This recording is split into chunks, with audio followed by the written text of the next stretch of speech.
even now watching the fights, having to call a fight where I've fought both of these girls, it kind of gets my blood boiling and it makes me want to jump back in there, especially like, hearing them on the mic and stuff. And it's just like, I want to get back in there.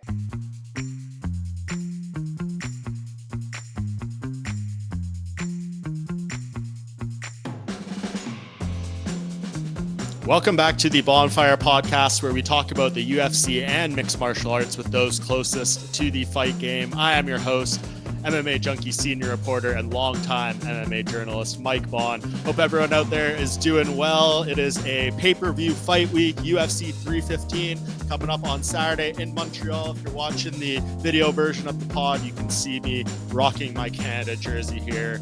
NHL playoffs going on, UFC 315 Canada very much in the spotlight on this week, and we have a great show coming up for you to discuss it. It will be the debut appearance of former UFC fighter, former Invicta FC champion Michelle Waterson-Gomez, who has done great things in the almost year since her retirement from mixed martial arts. You've seen her work on the desk as an analyst a few times of late. If you are on Netflix, you probably saw in that number one slot that movie HAVOC with Tom Hardy and Michelle Waterson making her big time acting debut in that movie. I thought she did a great job. We will talk about it all, from UFC Des Moines this past weekend. Bo Nickal suffering, in the minds of some, a shocking loss, at least his first loss, and coming in a fight against Renier de Ridder, who looked absolutely exceptional. A great game plan, doing everything that he said he was going to do when we spoke pre-fight. Just a relentless performance, and definitely the big MMA storyline of the weekend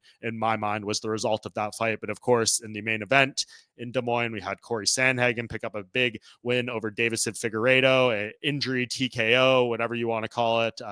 Sandhagen was intentional with that technique in my mind. Nothing taken off this win by any stretch. I thought it was a great victory and great night for Corey Sandhagen, and leads into a very interesting time in the bantamweight division. But coming up at UFC 315, of course, will be the welterweight title in the spotlight. Bilal Muhammad defending against Jack Della Maddalena there at the Bell Center. I will be there. And in the co-main event, we have Valentina Shevchenko and Manon Fiorot for the women's flyweight title. So some interesting stuff going on in Montreal, in my opinion. Maybe not the most stacked card in the world, but I think that main card is pretty solid. There's 6-7 good fights on there, and I think for a UFC pay-per-view, that's probably the most you can ask for these days. So sit back, relax. Please make sure to like, subscribe, follow, rate, whatever you do on whichever platform you are consuming this on, audio or video. All the support means a lot. I will take a quick break and be right back with Michelle Waterson-Gomez, a former UFC fighter, UFC analyst, actress extraordinaire now. Michelle, seems like things are going great.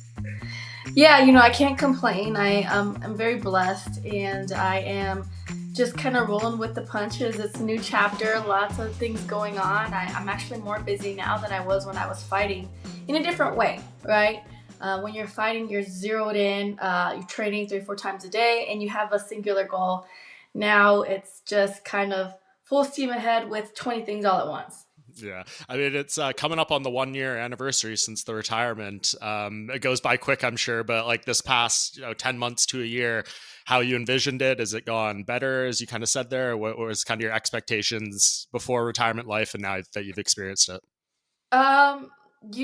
Again, it's just like anything else in life. It's just like a fight. You have your ups and you have your downs, and you kind of have to roll with the punches. And anybody that tells you, turning the page is easy as long as you apply whatever, it's easier said than done. It's just like fighting. So I dedicated 18 years of my life to being a professional athlete, and now I have to switch gears and understand, how to apply the discipline I had physically to, mental discipline and to a different type of hustle. So yeah, it's like I said, I'm blessed, and we're doing a lot of things, but right now it's all me having to prove myself all over again in these different arenas. Yeah, and we'll get into those. I had Dean Thomas on the podcast last week, and we were talking about Anthony Smith's retirement a little Yeah. bit. And he said like his biggest piece of advice, Dean, that he can give a retiring fighter is like stay out of the gym for 3 to 6 months, like after you hang Stay up the out. gloves. Yeah, stay out of the gym. Did you do that at all, or like were you still training pretty often? I have a jujitsu school here in Albuquerque, and Mhm. so we're staying in the gym in a different capacity as a coach. Sure. But I do understand what he says because it pulls you. Even now watching the fights, um, having to call a fight where I've fought both of these girls, it kind of gets my Yeah. blood boiling and it makes me want to jump back in there, especially like hearing them on the mic and stuff, and it's just like I want to get back in there. But I understand what he means because once an athlete, always an athlete, and it's hard to separate yourself from that, and it's very easy to fall back into wanting to get into that routine because it's what you're used to. Hmm. Yeah. The jiu-jitsu school, is that mostly like youth jiu-jitsu, or is that all ages, or what's it mostly centered All on? ages, all ages. Yeah. A traditional jiu-jitsu school with my Professor Barata. It's great. We have a great kids program. We have a great adults program. Traveling, competing. I teach the tiny tots, which is like the 3 to 5 year olds, and then I also teach the older kids, and the big kids. Does anyone from your karate roots give you shit for opening the jiu-jitsu school and not the karate school? No, no. Gosh, it's been so long since I've done any traditional karate. I've evolved so much, and so I think it wouldn't make as much sense to me to open a karate school because it's just something that I'm not as familiar with anymore. Sure. When you're tired, people are like, Michelle's gonna pop up in karate combat one day. Like it's too easy. Does any of that stuff interest you, or is like the competition fully done? Well, 100%. It tugs at me all the time, Yeah. and it's funny because I was doing some cage side commentary for karate combat, Yeah. and it's a really cool skill set Mhm. or rule set, and it matches my skill set perfectly. And I remember kind of just being in the back with Boss Rutan and him just kind of nudging me like, "Hey, this will be perfect for you. This will be perfect for you." Yeah, you never know when opportunities may come along. I mean, did the GFL thing ever come across your desk? I mean, it's always probably kind of a little bit worrisome seeing all these big new leagues pop up, and it seemed like there's a lot of promises there. I know Holly was involved, but it seems like now it's completely disintegrated. Yeah, I mean, it is nice to have different promotions pop up. It gives the fighters a little bit more opportunity to use, their leverage or to give them leverage. But no, like I said, as far as MMA goes, like for me, UFC is the top of the top. And if I were to ever go back, it would be with the UFC. But just being out of it and hearing, it's funny because when you're in it, you don't listen to what everybody else says, Right. and when you're out of it, especially as as an analyst, um, that's what we do is right. We talk, and so just hearing the repetitive story of what it is to be a fighter after 36, after 37, and it's just like mind boggling to me because I'm like, are you kidding me? Like, we're still young, we're still in our prime, and that's just me as an athlete. That's just me, thinking about how I felt at 38. I still felt like I could compete with the best of them, and so it is disheartening. But yeah, for if I was to get back into it, it would be with the UFC. But honestly, thinking about it, I've fought for 18 years professionally, and when I first started fighting, there wasn't a space for females in the UFC. And already halfway through my career is when they opened up that space for the UFC. So I am really blessed to still be able to have had the opportunity to still be in somewhat of my prime while I got to fight for the UFC. Hopefully down the future, they open up more weight classes for the girls. I think I would have had a different story if they had like an atom weight division. But I love my story, and thinking about how long it took me to get into the UFC, and and to be able to ride that wave. I'm just understanding now that it's just that dedication of time. And so if I want to be great at this next chapter, I have to dedicate my time to that. If I want to be a great analyst, if I want to be a great actor, I have to dedicate just as much time to that as I did in fighting. Yeah, for sure. It all makes sense. And I think the word you described yourself there as, Michelle, is a pioneer of women's MMA. No doubt what you've done in the sport for sure. But you see how much it's grown and stuff. And like you look at, as you kind of said there, someone like Miesha Tate this past weekend, right? Like she's still hanging on till then, but you can tell she's like, still trying to find that best side of herself. And maybe all the time off was too much or things like that. So It's a very, very frustrating feeling. That's all I can say as a fighter. Like I know what she's feeling, because you know how to perform at your best, and when it's not able to come out when it counts, it's frustrating. And it's one of those things, it's like you want to keep chipping away at it until you do reach the top of the mountain, until you do reach your goal. And in fighting, it's harder to do because it's not just dependent on your effort, right? Because like your effort can take you to the top, but now you have to fight somebody that's just as dedicated and willing and motivated to get to the top. And then you have all sorts of other obstacles and factors, like the weight cut, the audience. It's crazy. And so I think Miesha, I love her outlook on it, as far as she's doing what she loves, and she's going to continue to push the pace. She's going to continue to try to grow and evolve, and she's going to step in there and give it her all, and whatever happens happens. Yeah, last thing on kind of this topic, but you look at the current crop of UFC champions right now, right? And they always say like fighting is a young man or young woman's game to a degree. There's not a UFC champion currently under 30 years old. And, that could change this weekend with Jack Del Maddalena and Manon Fiorot if they win. But like, do you think we need to actually, I think Manon's like 33, but nevertheless, do you think people need to like adjust what they think is the window of a MMA fighter's prime compared to like what it used to be, right? They used to say it's like 28 to 33, but you see all these champions winning belts at 35, 36, 37. Do you think we maybe have the wrong mindset of what an MMA fighter's prime is compared to what we knew through boxing and other things like that? I mean, that's one of the things that frustrates me too. It just frustrates me that people look at stats and want to put fighters in a box. Like, we're all individual, and our stories, tell a different story. And, somebody's 33 might be another's 40, so it depends on your style. It depends on how long you've been fighting. It depends on, how much damage you've taken over your career. It depends on how much weight you cut. There's just so many things that go into it. I just don't think that age should be a factor, in my opinion. But I know that stat always gets thrown out. And so I don't know. It's just frustrating for me that people look that deeply into like, oh, it's creeping up in age. Da, da, da, da, da. Yeah, no, you're completely right. Everyone has their own barometer in the sport. I mean, look at Randy Couture and Daniel Cormier. Like they didn't start till their early 30s and became, some of the greatest fighters ever. So everyone can do it. Just kind of depends. Right. And, we were talking about that behind the desk this weekend. And I know that, with USADA getting involved and them doing a lot more of the drug testing, that has a lot to do with it, because, your body can only do so much. We have amazing, beautiful, strong minds, but, you can want to do something so passionately, and your body's like, no, you're not doing that.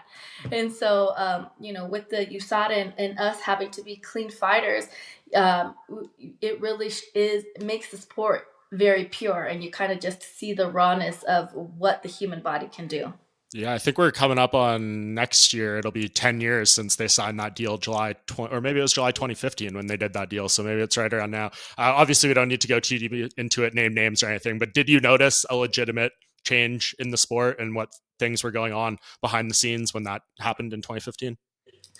Honestly, I never really paid attention to that. It's not something that I ever felt that I needed to do. I always felt like if a fighter felt like they need to lean into that, it's because they had some not mental issues, but they felt like they needed to get that edge. And I always felt like if I ever did something like that, that I wouldn't be able to live with myself. Because I would feel like I was cheating. I would feel like I wasn't it wasn't me that did the work. It was something else. And so I never even went into that. And so it was just one of those things I didn't want to pay attention to. If I had opponents that were, you know, doing it or whatever, I never wanted it to be a reason that or something that I thought about when I was preparing for them or anything like that. It was just whatever, you know, that's out of my control. I'm not putting it in my body. So, you know.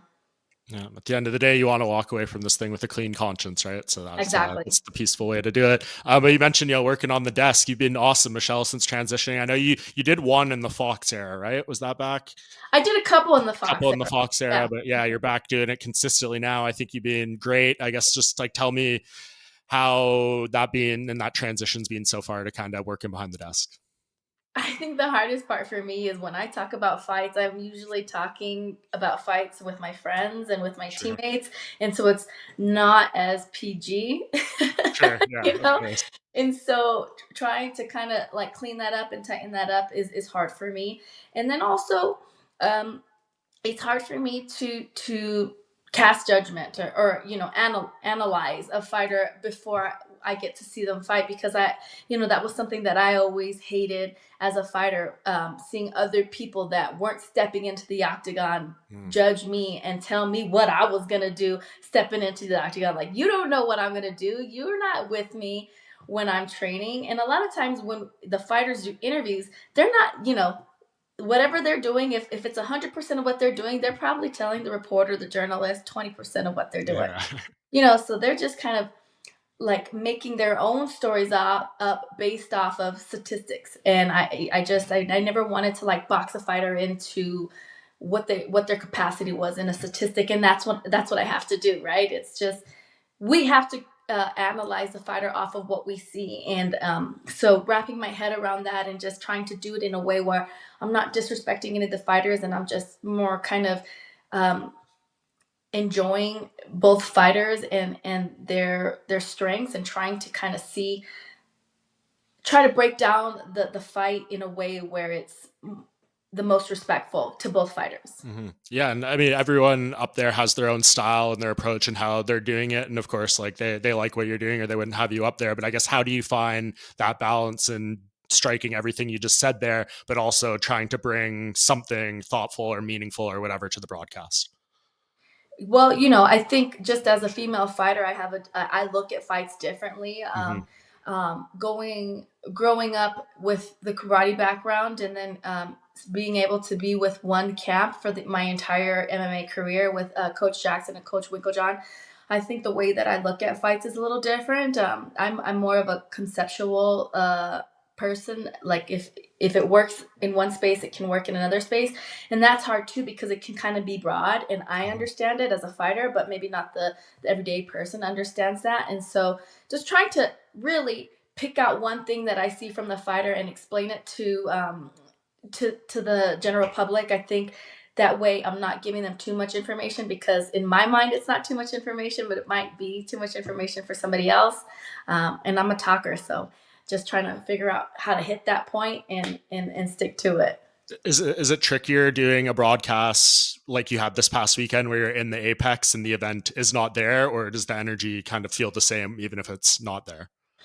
Well, the Apex, you know, is kind of a smaller venue anyways. Mm-hmm. And, you know, when we are doing the pre-show, there's nobody there. When we are even at the Apex, when we're watching the fights, it's a smaller venue. And then halfway through, we go back to the studio anyways and watch the fights on monitor. So I don't think it's any different. Honestly, the biggest thing is building a relationship with the other broadcasters, and kind of finding my own style uh, as an analyst. Yeah. Is there someone that's you worked on the desk with that's been like that you thought you've had very good chemistry with more so than anyone else, or that has given you a very helpful piece of advice or guided you in the right direction? Everybody's been so helpful. Yeah. You know, when back in the day when I was working with Fox, KB was like very helpful. Mm-hmm. You know, I work with KB, I work with DC, I work with Rashad. I've worked with all of them. Bisbing. Just recently, though, I really I think Yes has been a great tool and somebody that I can kind of reach out to, and Paul Felder, because they understand what it is. They understand the nerves, and they're fighters, right? So when I'm talking to them, I'm like, man, this is the point I'm trying to get across, and I can't get it across. And they're just like, just stick to one idea. Tell us why you like that idea. Don't just say it. Just tell us why that idea is a good idea. So Felder and Chiesa have been really key in helping me like kind of build my confidence. And honestly, like I said, I'm blessed, and everybody's been very helpful. And every time I do it, I get more comfortable, because it's not just talking about the fight, right? It's figuring out where to look at the camera. You have somebody in your ear, and it's figuring out the cadence and the rhythm. So it's a lot. Yeah, for sure. And I guess like I you said you want to keep it positive and introduce those kind of thoughts and ideas, but when you have a situation, we can kind of go into this now, like we had on Saturday with Bo Nickal, like this super hype prospect everyone's talking going to be so great, and then he suffers a loss like that to Rainier de Ritter, and seemingly the entire MMA community is just like waiting for the opportunity to jump on this guy and kick him while he's down. What do you take away from a result like that? I guess let's start on the Bo side with everything he had been saying about his potential greatness, and then having a loss like this. Well, as a fighter, you should be feeling that way. It's hard to go into a fight without that confidence, because if you're beating yourself up before you walk into the octagon, then what are you doing? It you should have that championship mentality, and that's why he's gotten where he is. But MMA is a different sport than wrestling is, and he is taking the time to try to become an MMA fighter. But it's so, I always tell people, when you get into MMA, you get very good very fast. But then when you get to the upper echelons of fighters and caliber of opponents, the increments of how good you get is very, very small. And a lot of times you don't see that. And so it can be like it can give you a false sense of confidence, kind of like beginner's luck when you start gambling, like this false sense of confidence that you're like just kicking everybody's butt, and then you start to kind of get a real sense of the competition. And that's all it was this Saturday, is just like understanding like, oh dang, I still have more to learn. Because in his last fight before this, he didn't take it to the ground. He wanted to work his stand up, and he was successful at it. You could still see where he's learning, and he's still kind of like overreaching and stuff. But, he took a chance, he took a risk, and decided to keep it standing so that he could get more octagon time. And, I tip my hat off to that, because anybody, you could go in there and understand your strengths and just kind of finish the fight faster, but he wanted that octagon time. So, I don't fault him for it. MMA is a tricky sport, and it's not wrestling in its professional capacity is not the same as wrestling in MMA. Just like MMA jiu-jitsu is not the same as no-gi jiu-jitsu or gi jiu-jitsu, and the same across the board with Muay Thai boxing. You can't do the same boxing combo in a boxing fight that you do in an MMA fight, because you're so vulnerable in other things, like the takedown, like the leg kicks, like the cage. There's so many things to think about it, and that's just going to expose him to the things that he needs to work on. For sure. And I totally agree on the confidence side. Like every fighter should have, that self-belief. And, when it goes to the next level and you see someone like a Conor McGregor and Ian Gary or something, like if it works out, it can be very much part of your thing. I guess the thing that rubbed people the wrong way with Bo is him having like 4 MMA fights and being like, I'm going to be a minus 800 favorite over there, whoever the champion is, when I fight for the belt. And I guess you just hadn't proven that yet. But if, you saw Mike Brown this morning, obviously his head coach at American Top Team, he posted like a statement about the loss. And my biggest takeaway from it was like, he wants Bo to be more active, and like we can do all the stuff in the gym, but nothing replicates the experience of the fight. If you were, I guess, like on his team, whatever, would you advise him like get back in there as soon as possible and try to rebound that, assuming he doesn't have any serious injuries or stuff like that? I would 100%. The more it's just like anything else in life. The more you do it, the more comfortable you become with it. And if you don't have anything else, holding you back, kids, another job, Sure. injuries, then why not? Now is your time. Take advantage of that time and try to get as much octagon experience, octagon time as possible. For sure. And for the people out there hating on Bo, go look at the records of like every UFC champion right now, see what they were doing in their 8th fight. Not some, most of them weren't even in the UFC right now. So That's what I'm saying. Like people can people are gonna talk. You know, that's why we have the athletes that are, you know, in the arena, and then we have the spectators. So, you know, they're doing their job and we're doing ours. Yeah, for sure. And on the other side with Renier de Ridder, very impressive UFC start, 3-0, 3 finishes, former 2 division champion in 1. Does he strike you as a guy that could be, you know, top 5 middleweight, championship potential? He called out Sean Strickland. Don't know if that's going to happen, but I could see him getting like a Whitaker, Cannonier, one of those guys who's in like the top 6. I think the call out was a great call out. You know, he said it great. You know, he's talking about the wrestling. Now he wants to take out the striker. It was a great move on his end. And if we're going back to the fight between him and Bo Nickal, I feel like hats off to him for not listening to what everybody else was saying and all the hype that was coming out, you know, about Bo Nickal. And because sometimes when there's so much hype behind a fighter, you can let that, you know, plant a seed in your head, and then you go out into the fight defeated before you even get to feel them, before you even get to move with them. So hats off to him for being confident in himself and his skills and his abilities to take that W.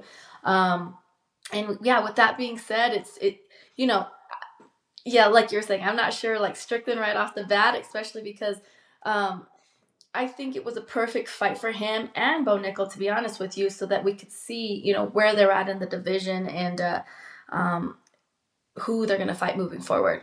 Yeah, we'll see. I feel confident Renier de Ridder is not going to get another fight against someone with 7 MMA fights again, though. So it's will be interesting. And then just the main event, Corey Sandhagen. We don't need to get too much into the finish. I know he feels that was not accidental, but he wants this title shot. He wants the winner of Merab and Sean O'Malley fight at UFC 316. Was that performance enough to get the title shot? Or Piotr Jan is out here this morning saying, you know, I either want the shot before you or fight me for #1 contender.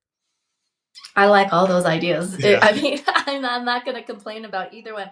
I'm not going to, like, I do think that he is deserving of a title shot, especially seeing that performance. I think he was laser focused in there. I think that, you know, he showed the world that he's a complete MMA fighter.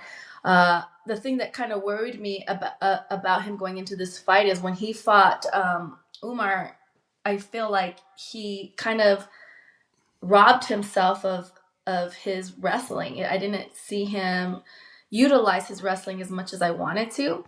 And I mean, I'm guilty of it myself. When I fought Carla Esparza, instead of using my own wrestling and putting her on her back, I was completely defensive fighting her. And, you know, the results showed in itself. You know, I lost a split decision, even though I think I won that fight.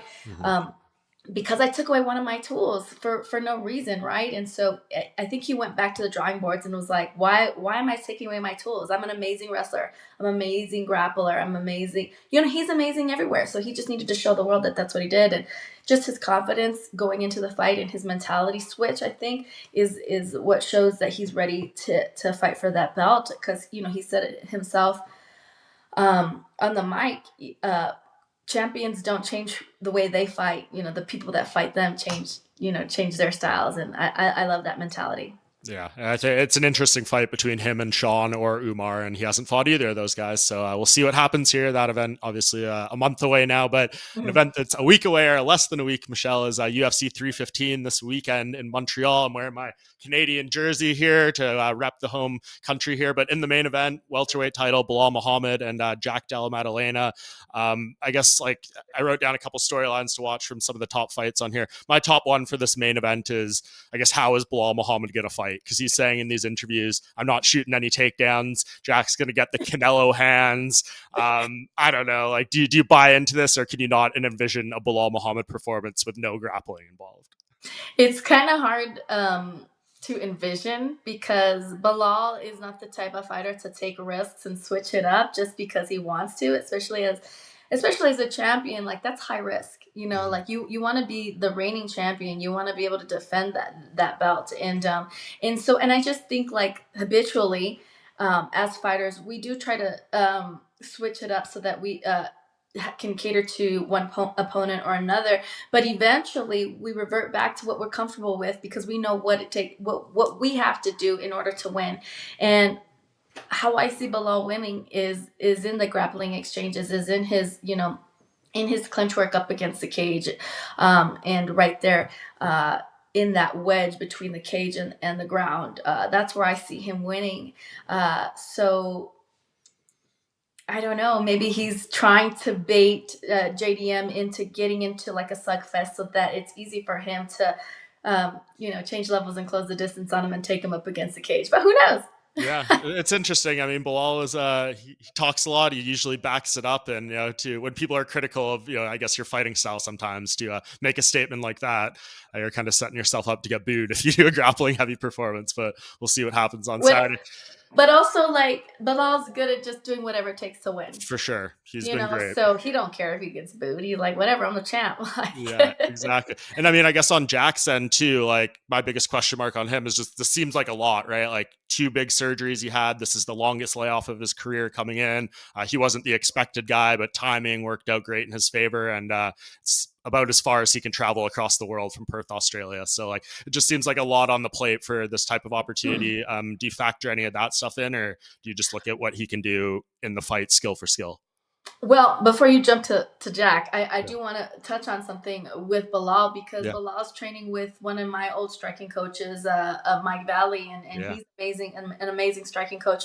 So who knows, maybe Mike Valley has been working on some striking combinations or some things that his striking looked great against Leon. Like he definitely 100%. surprised him.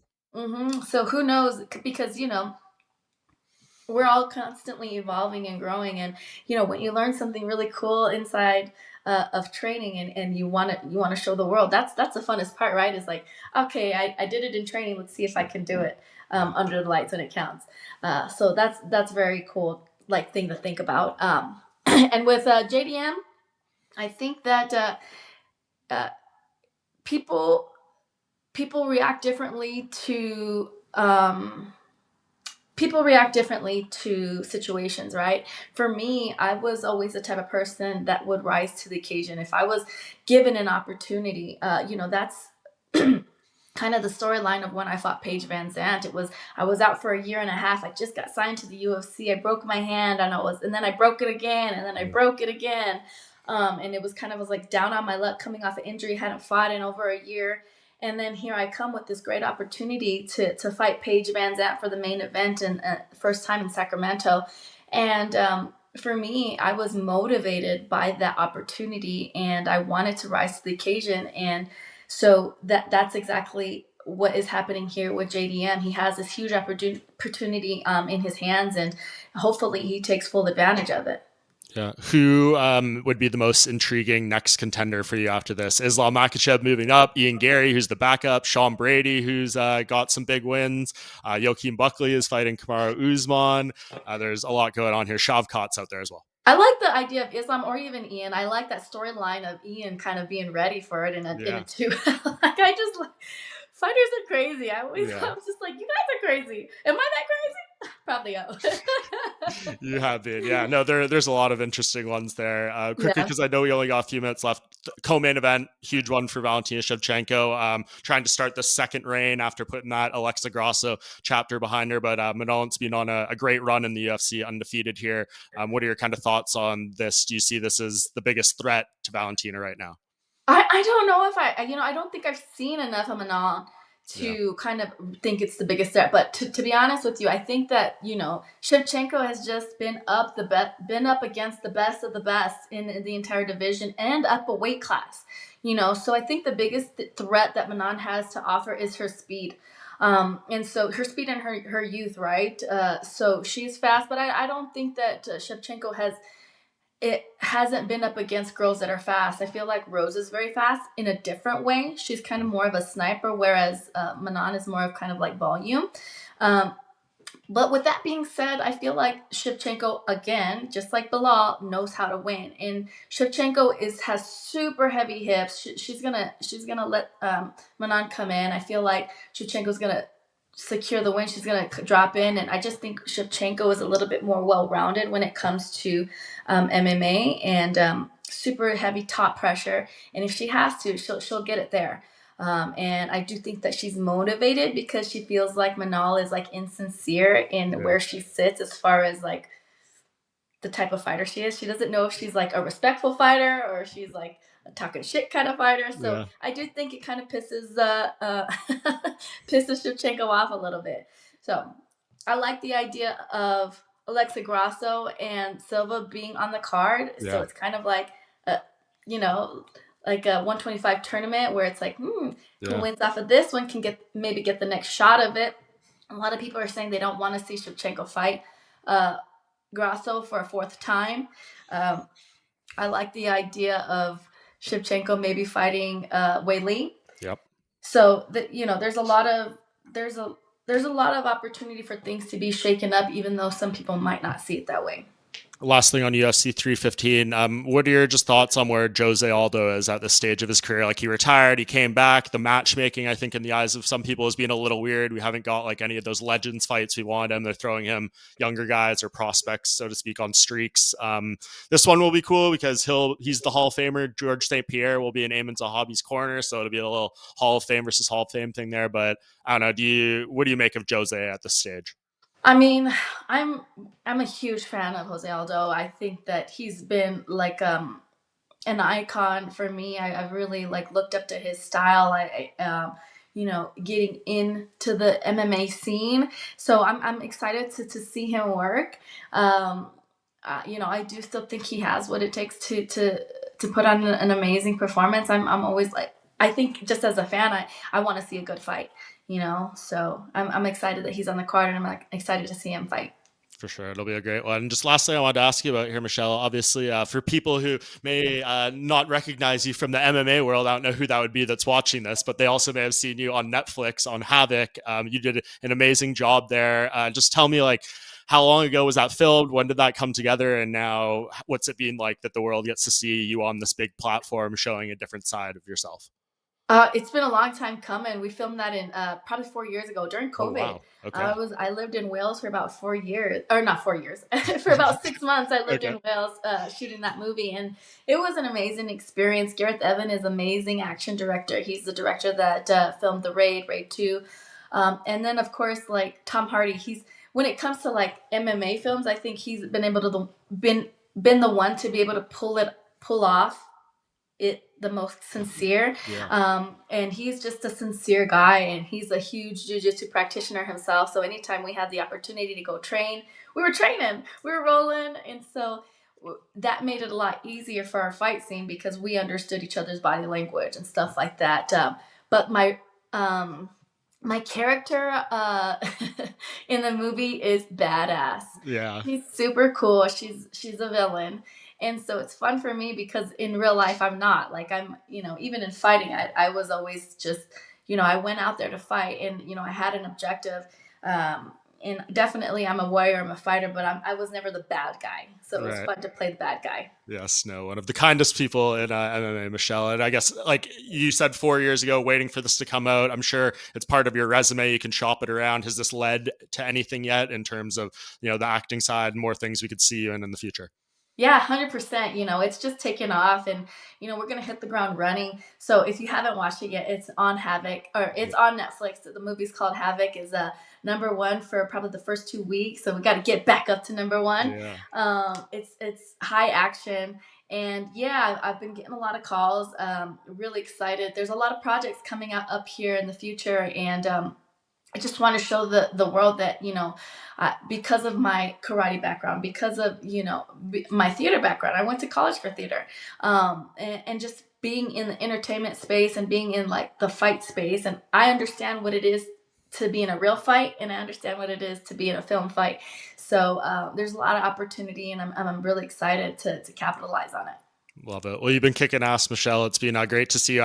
You're one of the people I had no doubt that the transition into post-fighting life would go well. And I know those things kind of nag at you a little bit. It'll probably be there forever, but you're killing it. So just keep going. And I appreciate you being here. I've wanted to have you on for a few weeks here, and hopefully this is the first of many appearances as you become one of the UFC's prominent analysts here. So thank you so much for being here. 100%. Thank you for having me. All right, I'm going to take a quick break and wrap things up. And thank you, Michelle. And that does it for another episode of the Bohnfire podcast. Thank you so much to Michelle for her time, for joining the show here and giving a little bit of insight in her post-active competition life. As I said there to her, I think she is very well primed to thrive in this area. And I think we're going to see a lot more of her on UFC broadcasts, a lot more of her on television, on movies, streaming platforms, whatever it may be. It seems like she is really finding her way. So we are happy for her in that regard here, and very much appreciate her insight on all the things we discussed there. I thought it was great, and hopefully we get Michelle back on here many more times in the future as she flourishes in that UFC analyst role. I will be off on Tuesday to Montreal for UFC 315. A little insight on the fight week schedule. Wednesday, a media day, 14 fighters will be there, the full main card, some prelim fighters as well. Thursday, the pre-fight press conference in which the entire main card will attend. Friday morning, official weigh-ins. Friday afternoon, we have a Q&A with a bunch of notable Canadian fighters: George St. Pierre, Patrick Cote, Rory McDonald, Valerie Letourneau will all be taking questions from fans. That should be a cool scene to kind of highlight the past generation of Canadian mixed martial arts. And then, of course, Friday evening as well, UFC 315 ceremonial weigh-ins and face-offs, and then we go into fight night on Saturday. I will be there for MMA Junkie, covering it all. It's a solo mission this time, but I'm sure all the media friends will be up there, and we will provide some good content for you, maybe on this channel a little bit here on the Bohnfire, but most certainly plenty over on MMA Junkie. So follow it all. Make sure you're following me on social media, at Mike Bohn on X, at Mike Bohn MMA on Instagram, and then you can search for it on the other platforms if you are interested. Once again, please show your support with a likes, subscription, comment, whatever it may be. Big shout out to my man Kamikaze Abu Subhan for producing the show as always, and hope everyone enjoys this fight week. And until next week, I will see you back here by the Bohnfire.